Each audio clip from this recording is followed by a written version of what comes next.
जय श्री राम। इस प्रकार रात भर सब लोग जागते रहे। सवेरा होते ही खेवा लगा। सुंदर नाव पर गुरु जी को चढ़ाकर फिर नई नाव पर सब माताओं को चढ़ाया।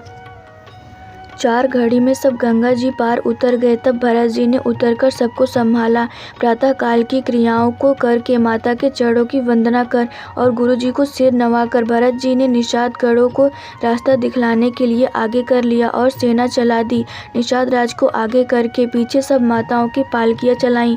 छोटे भाई शत्रुघ्न जी को बुलाकर उनके साथ कर दिया। फिर ब्राह्मणों सहित गुरु जी ने गमन किया। तदनंतर आप भरत जी ने गंगा जी को प्रणाम किया और लक्ष्मण जी सहित श्री सीता राम जी का स्मरण किया। भरत जी पैदल ही चले। उनके साथ कोतल बिना सवार के घोड़े बागडोर से बंधे हुए चले जा रहे हैं। उत्तम सेवक बार बार कहते हैं कि हे नाथ, आप घोड़े पर सवार हो लीजिए। भरत जी जवाब देते हैं कि श्री रामचंद्र जी तो पैदल ही गए और हमारे लिए रथ, हाथी और घोड़े बनाए गए हैं। मुझे उचित तो ऐसा ही है कि मैं सिर के बल चल कर जाऊं। सेवक का धर्म सबसे कठिन होता है। भरत जी की दशा देखकर और कोमल वाणी सुनकर सब सेवक गण ग्लानि के मारे गले जा रहे हैं। प्रेम में उमग उमग कर सीताराम सीताराम कहते हुए भरत जी ने तीसरे पहर प्रयाग में प्रवेश किया। उनके चरणों में छाले कैसे चमकते हैं, जैसे कमल की कली पर ओसों की बूंद चमकती हो।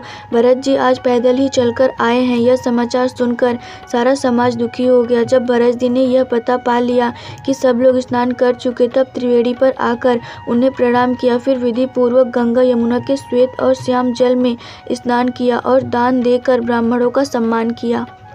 श्याम और सफ़ेद यमुना जी और गंगा जी की लहरों को देखकर भरत जी का शरीर पुलकित हो उठा और उन्होंने हाथ जोड़कर कहा, हे तीर्थराज, आप समस्त कामनाओं को पूर्ण करने वाले हैं। आपका प्रभाव वेदों में प्रसिद्ध और संसार में प्रकट है।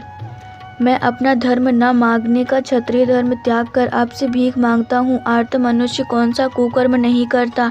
ऐसा हृदय में जानकर सुजान उत्तम दानी जगत में मांगने वालों की वाणी को सफल किया करते हैं, अर्थात वह जो मांगता है सो दे देते हैं। मुझे न अर्थ की रुचि इच्छा है, न धर्म की, न काम की, और न मैं मोक्ष ही चाहता हूँ।